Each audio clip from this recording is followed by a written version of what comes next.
King Charles and Queen Camilla are in Australia for the first visit by a reigning British monarch.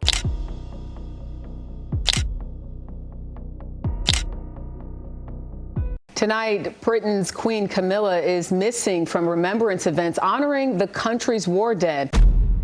When King Charles and Queen Camilla took the throne, they seemed like a perfect power couple, ready to lead the monarchy into a new era. However, behind their calm image lies a story filled with ambition, hidden motives, and power struggles in the royal family. Palace insiders have been talking about Queen Camilla's growing influence behind the scenes, which has reportedly led to tension with the king himself. How did a once supportive partner become a challenger for power in the palace? Join us as we uncover the surprising, untold details of Queen Camilla's rise to prominence. Camilla and Charles's relationship. Charles and Camilla's story began in the early 1970s, long before either of them imagined the intense public scrutiny they'd face. Charles, then a young prince, met Camilla Shand at a polo match. She was charming, confident, and known for her humor, which Charles found refreshing compared to the formality surrounding him. They shared an instant bond with a natural chemistry that neither could ignore. But as the Prince of Wales, Charles faced family pressures over whom he should choose as a partner. A woman from a suitable background, with a clear reputation and without past relationships, was what the royal family expected. Yet despite these pressures, Charles couldn't seem to let go of Camilla. What happened next would change everything. Charles and Camilla's relationship was strong, but he wasn't free to choose as he wished. Pressured by royal duties and expectations, Charles had to put his role before his personal life. Camilla, aware of the limitations that came with his position, eventually married Andrew Parker Bowles, a British Army officer. Their relationship was now officially over, but Charles couldn't simply move on from the deep connection he felt with her. Despite the ending, they continued to write letters, call each other, and occasionally meet, keeping their bond alive even from a distance. As years passed, Charles remained in contact with Camilla even as he prepared to marry Lady Diana Spencer, a match his family deemed ideal for the future king. However, his feelings for Camilla had not disappeared, and this lingering affection would lead to complications. The marriage to Diana was intended to represent continuity for the monarchy. But with his emotions still tied to Camilla, Charles faced an inner struggle. He was torn between the woman he was expected to be with and the woman he loved. Charles's loyalty to Camilla persisted in secrecy, but its impact on his marriage to Diana became visible.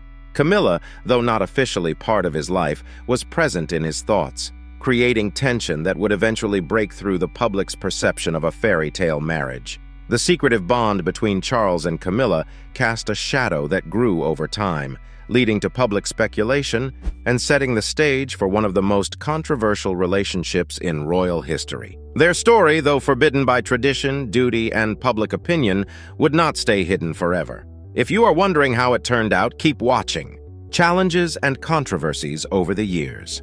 As Charles and Diana's marriage faced increasing struggles, rumors of an affair between Charles and Camilla began to surface. By the late 1980s, the British press had begun covering their relationship, with stories about their closeness gradually taking over headlines. The public was captivated by this scandal, one that involved the future king and the woman who had once been his longtime companion. In 1992, Diana's authorized biography was published, exposing her side of the story and giving voice to the difficulties in her marriage.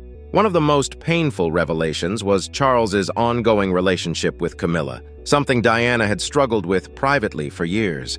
These revelations instantly captured global media attention, and the public's fascination with the love triangle intensified. It was the beginning of a period of intense scrutiny that would affect them all for years. The revelations didn't stop there. In 1993, a private phone conversation between Charles and Camilla, later dubbed Camillagate, was leaked to the press.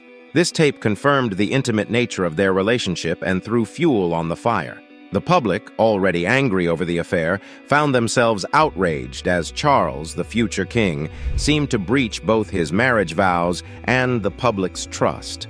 The scandal cast doubt on his character and leadership.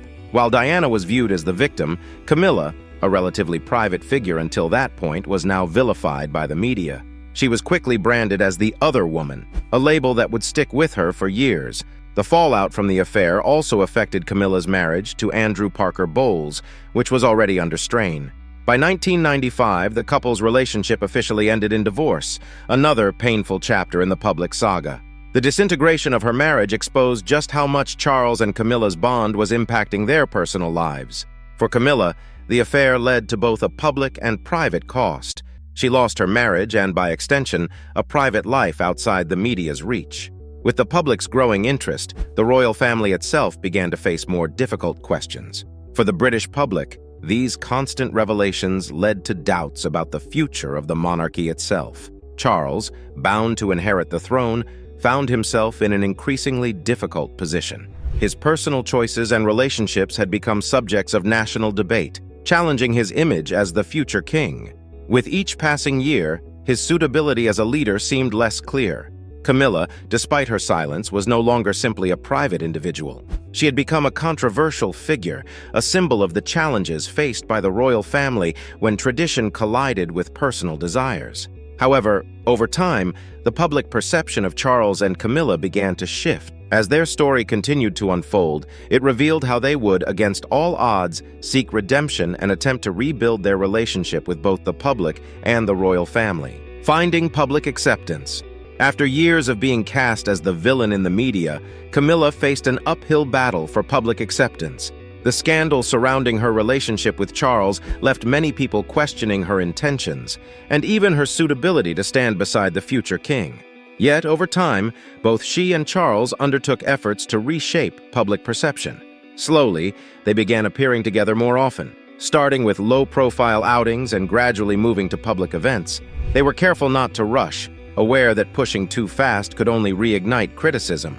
Their strategy aimed at building acceptance through a genuine, visible bond that felt natural rather than forced. It wasn't an easy process. Even as public displays became more frequent, the shadow of Diana's legacy was ever present. Charles and Camilla's every move was analyzed, and the public remained skeptical. Despite these challenges, Camilla worked quietly to change opinions, often through small gestures. She engaged in charitable work, focusing on causes that were close to her heart, including animal welfare and literacy programs. Over time, her public appearances showed a woman who wasn't chasing fame, but who wanted to support meaningful causes. This approach, though understated, began shifting opinions in her favor. In 2005, Charles and Camilla's relationship took a major step forward when they married in a civil ceremony. This event marked the first time a British monarch-to-be married outside a religious setting, a necessary choice given the circumstances. Although the marriage wasn't celebrated with the same grandeur as other royal weddings, it symbolized a turning point. Many saw it as a respectful step that allowed Charles and Camilla to move forward, closing a painful chapter. With the marriage, Camilla received the title Duchess of Cornwall rather than Princess of Wales, a decision made out of respect for Diana's enduring memory. After the wedding, both Camilla and Charles continued their gradual path toward public acceptance. Camilla took on more royal responsibilities, showing that she was committed to supporting the monarchy and Charles's future reign. Her dedication to charity work and her unassuming demeanor contrasted with the image of a home wrecker painted years earlier. Though acceptance was far from unanimous, a growing number of people began to see her differently. Their path toward redemption wasn't without setbacks, but the couple's patience seemed to work in their favor. Yet even with public opinion softening, new challenges were rising. How would Camilla fare as queen alongside Charles, and would they overcome lingering doubts? Keep watching to find out, preparing for life as queen. With their marriage and gradual acceptance by the public, Camilla and Charles began focusing on the future. As Charles prepared for his role as king, it became clear that Camilla's role would also be significant. Camilla, once seen as an outsider, had to prepare herself for life as the queen consort. Over the years, she attended numerous public events, ceremonies, and diplomatic gatherings, acclimating to the pressures of royal duties. Observers noted her increasing confidence, as well as the comfort she seemed to bring to Charles during challenging public appearances. These moments highlighted her evolution from a controversial figure to a steady support for the future king. Camilla's transition wasn't only about public appearances. She also needed to win the trust of key figures within the royal institution. Many senior members of the monarchy had once opposed her presence, fearing she would disrupt the stability of the family. Camilla worked tirelessly behind the scenes, often engaging with staff, diplomats, and officials, showing her commitment to supporting Charles and the monarchy's future. Her dedication to charity and her diplomatic approach were recognized and respected, with some even calling her a calming presence within the family. Despite her progress, the issue of titles lingered. When Charles eventually ascended the throne, many wondered what title Camilla would take. The title Queen Camilla sparked debate, as some still questioned her place within the monarchy's future. However, as Charles publicly supported her, declaring his desire for her to be known as Queen Consort, the conversation took a new direction. The endorsement by Queen Elizabeth II herself in her later years also helped, sending a strong signal that Camilla had the institution's acceptance at the highest level. Camilla's life as Queen Consort would not only involve supporting Charles, but also embodying the values of the British monarchy. She needed to show that her love for Charles was matched by her commitment to duty. And with growing responsibilities, Camilla faced pressures to meet the high expectations that came with her new role. As public opinion softened, and as she gained further respect within the monarchy, Camilla seemed ready for the role she'd once never imagined would be hers. The journey was far from over. Camilla's past would always be part of her story, but her commitment to her new role showed resilience and adaptability. What legacy would she leave, and how would she be remembered? There's more ahead. Keep watching to uncover the best part of this story: Queen Consort. As Charles ascended to the throne, Camilla officially became Queen Consort, a role she'd cautiously approached. Though public opinion had softened over the years, Camilla's transition was still met with mixed reactions. She faced a challenge: winning over skeptics while fulfilling the responsibilities that came with her title. Yet Camilla didn't aim for a grand reinvention. Rather, she focused on embodying a steady and supportive presence alongside Charles, following the approach that had earned her respect gradually over the years. Camilla's style as Queen Consort was marked by subtlety. She didn't chase the spotlight, choosing instead to highlight important causes, especially issues of domestic violence, literacy, and animal welfare. In her speeches, she spoke from the heart, often referencing her own experiences. Many saw her as authentic, someone who hadn't grown up in royalty but was dedicated to her responsibilities. This approach was intended to connect with people beyond the confines of royal expectations, bridging her role with the real issues many people faced. While Camilla's low-key approach resonated with some, her position still sparked debates within the public. She was filling the shoes of Queen Elizabeth II, who had set a standard for duty and service during her long reign.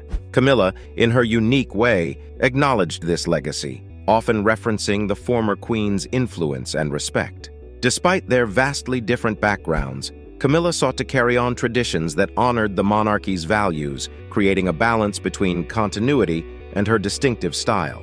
Interestingly, Charles's own approach to kingship seemed to adapt to Camilla's calm influence. Known for his outspoken nature on topics such as environmental issues and architecture, Charles became more measured and less confrontational as he settled into his role. Some insiders noted that Camilla's steady support allowed him to handle his duties with a sense of calm that had not always characterized him in his public life. As Queen Consort, Camilla found that she now had to manage relationships with other royal family members. Her role required both diplomacy and discretion, especially as she worked to support Charles's vision for the monarchy's future. Camilla managed these relationships carefully, aware that any misstep could lead to fresh controversy. She had faced enough public criticism to understand the importance of patience and restraint in her new role. Yet Camilla's greatest challenge was maintaining her identity in a public role defined by its expectations. Balancing public duties with her own interests and convictions proved delicate, but rather than conforming entirely to the role, Camilla managed to bring her personality into her work. By focusing on causes close to her heart and supporting Charles in a way that felt genuine, Camilla found a path forward. As Camilla settled into her new role, many wondered if the public's trust would hold. Would she overcome the last of the barriers to acceptance, or were there still hurdles ahead? Keep watching as we reveal the next steps in Camilla's journey. Challenges in the royal family. As Queen Consort, Camilla's journey included managing the complexities of the royal family. The royal family has always been a tight-knit, traditional institution, and Camilla's entry, though gradual, still stirred emotions. Family ties within royalty are sometimes less about affection and more about loyalty, protocol, and duty. Camilla faced the challenge of managing these connections while maintaining her personal dignity and the public's respect. Her relationship with Charles's sons, William and Harry, was especially delicate. Both men held deep affection for their mother, Diana, and their bond with Camilla was understandably complicated. For years, Camilla and Charles had worked to bridge the gaps, ensuring that she didn't step into Diana's role. But now, with her elevated position, Camilla's relationship with Charles's sons would inevitably affect the royal family's unity in the public's eyes. To maintain harmony, Camilla was cautious in her interactions with the younger generation. She avoided any attempt to mother William and Harry, respecting their relationship with Diana. Instead, she positioned herself as a supportive figure, someone present but not overbearing. Her careful approach worked to an extent, as the public rarely saw any outward discord among the royal family. However, tensions did surface from time to time, especially as Harry's decisions took him further from the monarchy's fold. With Prince Harry's move to the United States and his public remarks about the family, Camilla found herself drawn into discussions about royal loyalty and family unity. She had no wish to fuel the controversy, yet her position required her to support Charles through these turbulent times. In private, Camilla's influence seemed to help Charles maintain his composure amidst criticism. Her steady presence allowed him to focus on his responsibilities, avoiding public backlash while handling family challenges diplomatically.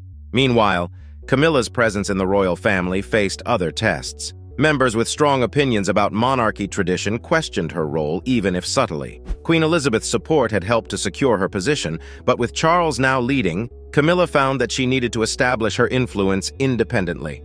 She was now seen as a key partner to Charles in his vision for a slimmed-down monarchy, an idea that stirred both support and resistance within the royal circles. Camilla's handling of these family challenges revealed her careful balance between discretion and influence. She made no attempts to assert authority, instead focusing on upholding the family's values as Charles's confidant. Despite the obvious tensions, Camilla managed to remain elegant, showing an ability to adapt to the ever-changing dynamics within the royal family. But would Camilla's balancing act last as the family faced new challenges? Could her approach continue to smooth internal conflicts and reinforce public respect, gaining respect from the British public? Over time, Camilla's careful approach in her role as queen consort began to earn her respect from segments of the British public. The journey had been long and complicated, but her dedication to her duties and her steady support of Charles had slowly reshaped her image. Initially cast as an outsider, Camilla now found herself in a position of trust, recognized for her efforts rather than overshadowed by past scandals. Her dedication to charitable work played an important role in this transformation. Camilla's causes, domestic violence awareness, literacy, and animal rights, showed her compassion for issues affecting everyday people. She visited shelters and organizations, often speaking candidly about the struggles faced by those in need. Her openness resonated with audiences, and the public gradually saw her as more than just a royal figure, but as someone who genuinely cared. Camilla's public speeches also helped build a connection. Known for being nervous about speaking, she worked hard to improve her public speaking skills, tackling issues that mattered to her with sincerity. Her words were rarely grandiose but always heartfelt, a quality that made her seem relatable. This vulnerability resonated with people who saw that, beneath the royal title, she was a person with fears and strengths like anyone else. As her reputation improved, media portrayals of Camilla shifted. Tabloids, which once scrutinized her every move, began covering her contributions in a more positive light. While not all coverage was favorable, there was an undeniable change in tone. Camilla had, in many ways, proven herself not only as Charles's partner, but also as a committed public figure. This change wasn't dramatic, but rather a gradual evolution that showcased her resilience. Meanwhile, Camilla's role as a grandmother also softened her image. Stories and anecdotes about her relationships with her grandchildren, both biological and step-grandchildren, showed a nurturing side. The public glimpsed a woman who balanced royal duties with family warmth, portraying her as a grandmother figure who cherished family moments. These stories added a personal touch to her public persona, further distancing her from the controversies of the past. While many had come to accept her, there remained those who held on to past perceptions. Camilla's journey to gain full acceptance is still ongoing, marked by both respect and skepticism from the public. Yet her ability to endure criticism and continue supporting her causes speaks volumes. So, do you think Queen Camilla's influence is a necessary strength or a risk to the monarchy? The princess, who spent her life in the relentless glare of the public eye, died in a speeding car in Paris, apparently trying to evade pursuing photography.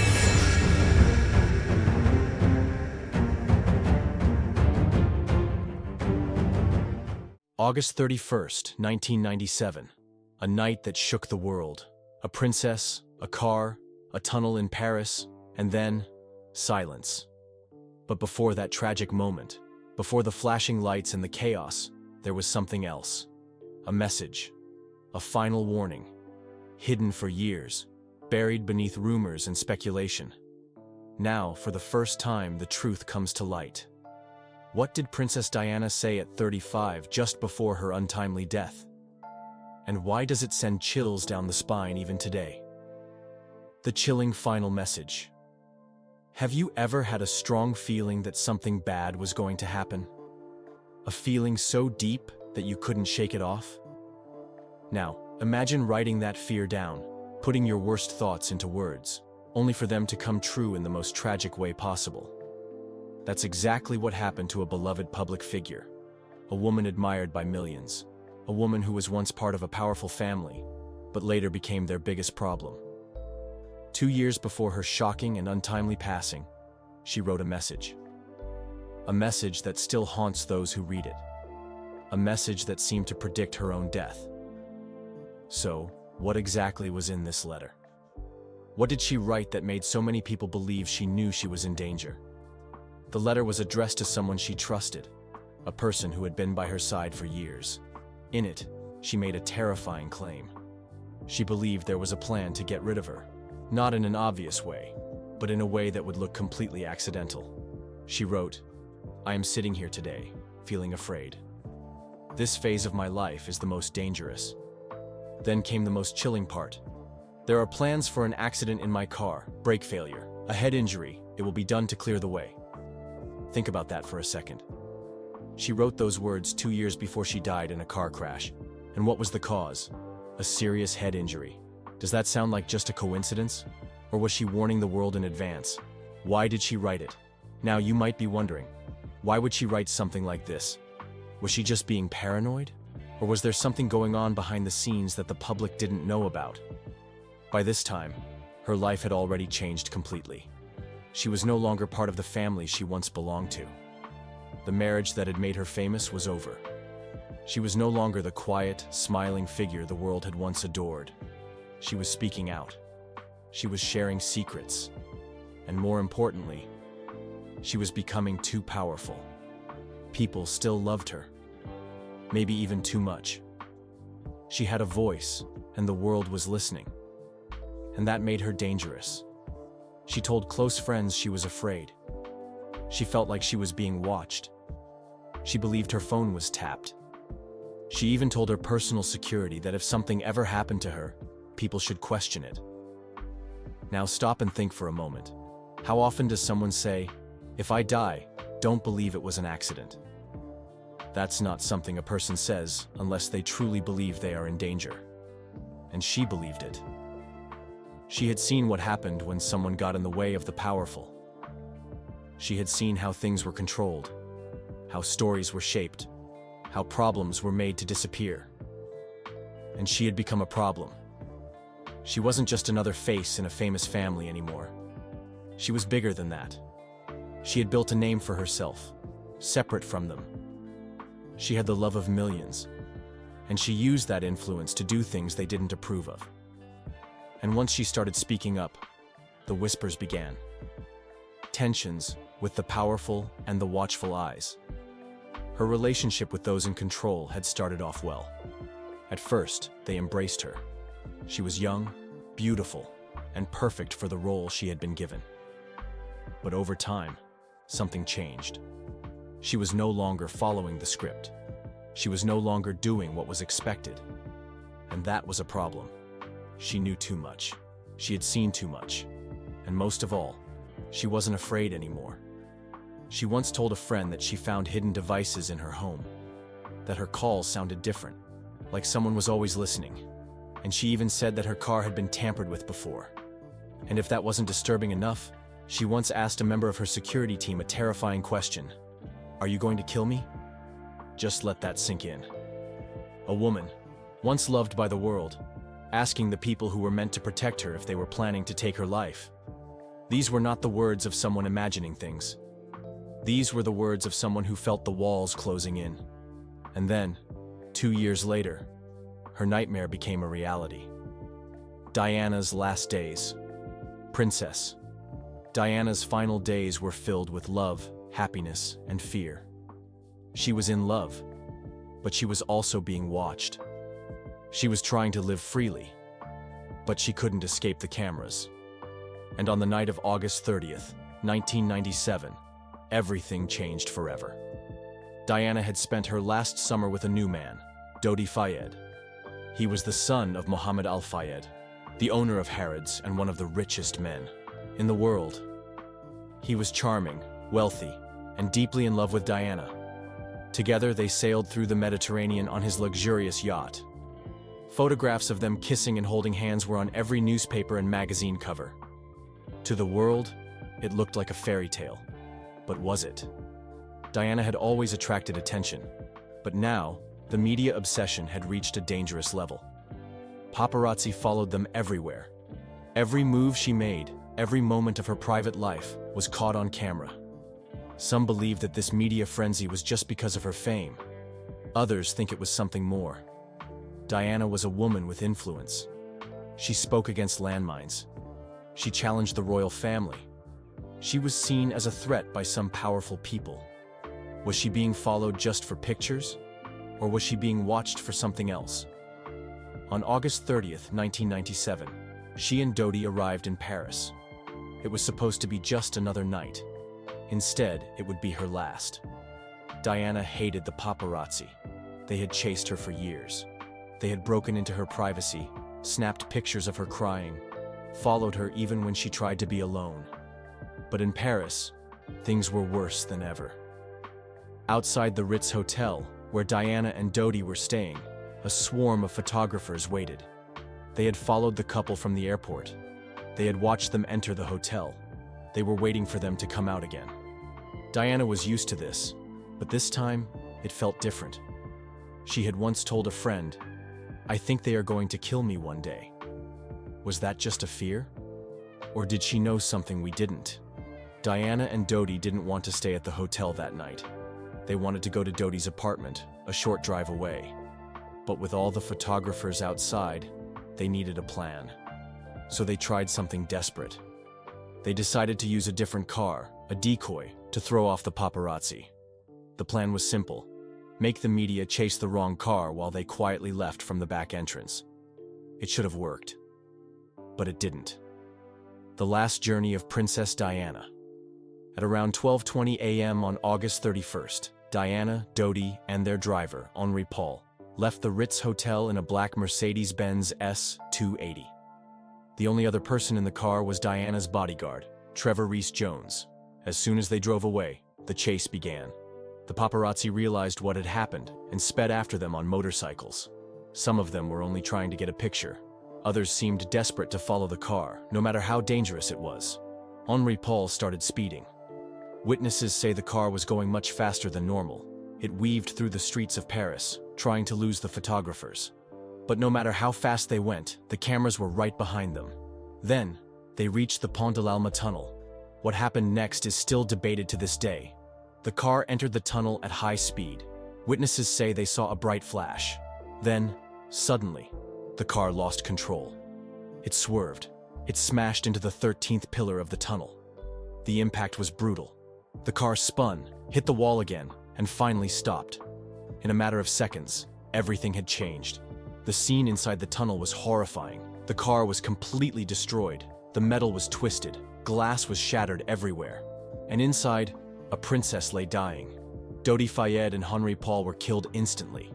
Diana, however, was still alive. She was injured, but she was breathing. Her bodyguard, Trevor Rees-Jones, was also severely injured, but managed to survive. Minutes later, the ambulance arrived. But instead of rushing her to the hospital immediately, something strange happened. The ambulance stayed at the scene for a long time. Some reports say Diana was talking when they found her. Some say she was asking for help, but she wasn't taken to the hospital quickly. Instead, the ambulance drove slowly, taking over an hour to reach the hospital. At 4 a.m., the news broke. Princess Diana was dead. The world froze. Millions of people couldn't believe it. How could Diana, the woman who had survived everything, suddenly be gone? The grief was overwhelming. Crowds gathered outside Buckingham Palace. Flowers were left at her home. The world had lost its princess. But not everyone believed it was an accident. French and UK investigations. After Diana's death, the French authorities launched an investigation. They looked at the crash, the driver, the paparazzi, and everything else that might have played a role. In the end, they said it was an accident. Years later, the UK's Operation Paget did its own investigation. The conclusion? The same as the French report. Henri Paul was drunk, the car was going too fast, and the crash was nobody's fault. But here's the thing. Many believe these investigations weren't as thorough as they should have been. Some even say they were designed to shut down conspiracy theories rather than explore them. For example, Operation Paget was supposed to investigate whether Diana had been murdered. But they spent most of their time proving that it was an accident instead. Even stranger, certain key witnesses weren't properly questioned. Some people who had important information were ignored. And when new evidence came up, it was quickly dismissed. If there was nothing to hide, why did the investigations feel so rushed? The role of the driver, Henri Paul. Henri Paul was blamed almost immediately. He was accused of drinking too much and losing control of the car. But let's look at the facts. Yes, his toxicology report showed alcohol in his system. But the amount was shockingly high. So high that he should have been barely able to stand. And yet, footage from that night shows him walking normally. He bends down to tie his shoe. He speaks clearly to hotel staff. He doesn't look drunk at all. So how is that possible? Some believe his toxicology report was tampered with. That someone altered the results to make him look guilty. And then there's the matter of his role. Henri Paul wasn't just some driver. He was the head of security at the Ritz Hotel. A man in that position would have been trained to handle pressure, to drive safely even in extreme situations. Would someone like that really make such a reckless mistake? Or was he just an easy target to take the blame? Even more mysterious, Henri Paul had a large amount of cash on him that night. Some say it was proof that he had been paid off. But paid off by who? And for what reason? Was Diana a threat? The most chilling theory is that Diana was killed on purpose. Some believe she had become a problem for powerful people, people who wanted her out of the way. But why? One of the biggest claims comes from Mohammed Al-Fayed, the father of Dodi Fayed. Claims by Mohammed Al-Fayed.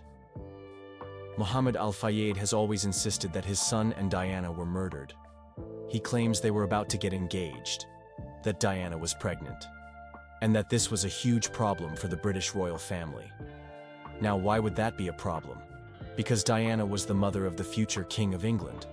If she married Dodi, her new child, an Egyptian Muslim, would have been the half-sibling of Prince William. To some, that may not seem like a big deal, but to others, it would have been unacceptable. Mohammed Al-Fayed believed the royal family didn't want Diana connected to them anymore.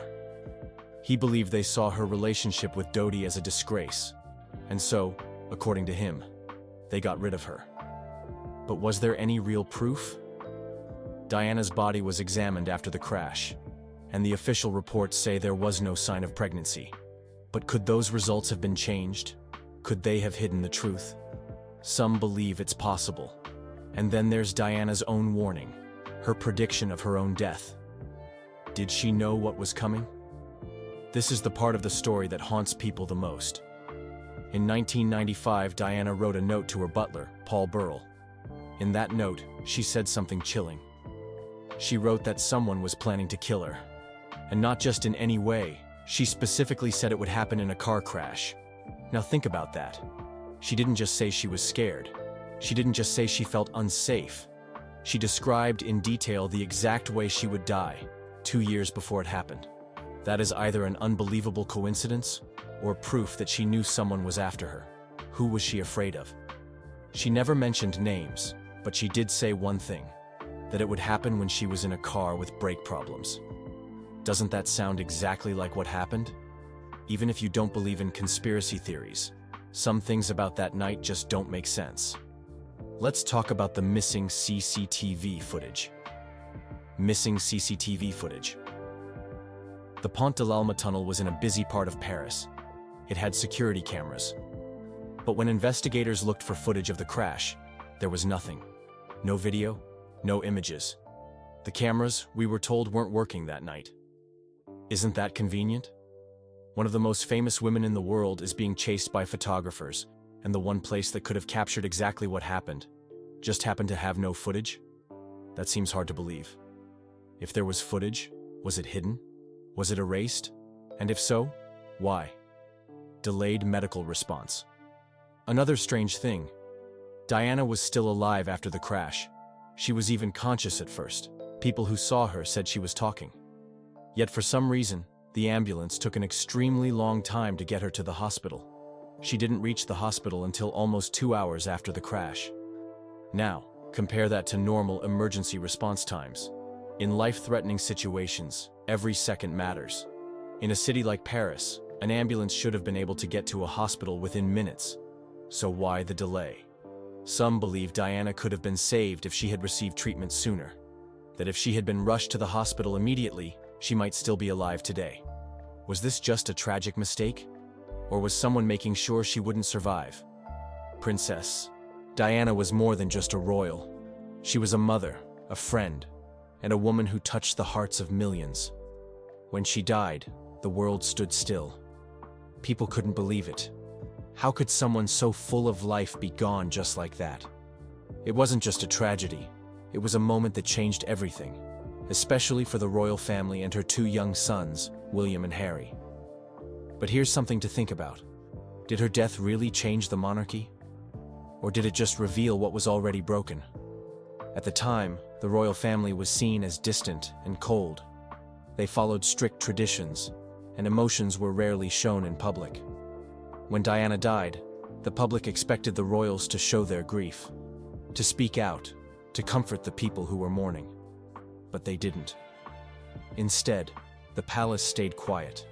The Queen remained in Scotland, and for days there was no official statement, no flag at half-mast, nothing. People were angry. They felt like Diana had been abandoned, even in death. The public pressure was so strong that the Queen eventually gave a rare speech, calling Diana an exceptional and gifted human being. But the damage was done. The royal family realized that they couldn't stay the same. If they wanted to survive, they had to change. And they did. In the years after Diana's death, the monarchy became more open, more modern. They started connecting with the public in a way they never had before. Prince Charles took on more humanitarian work, the Queen started showing more emotion in public, and suddenly, the royals weren't just figures in history books, they were human. But the biggest impact was on William and Harry. Can you imagine losing your mother at such a young age? William was just 15. Harry was only 12. One day, they had a mom who hugged them, laughed with them, and told them bedtime stories. The next day, she was gone. And worse, the whole world was watching their pain. They had to walk behind her coffin in front of millions of people.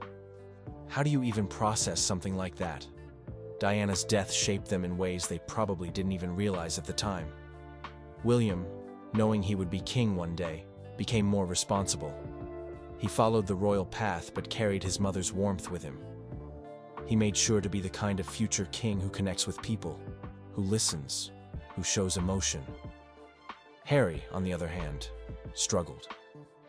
He was the spare to the throne, the boy who didn't have a clear role. Without his mother's guidance, he felt lost. He acted out, made mistakes, and later spoke about how he buried his emotions for years. But one thing was clear. Both brothers never forgot their mother's lessons. They continued her work, speaking about mental health, supporting charities, and making sure that Diana's legacy didn't die with her. Thank you for watching.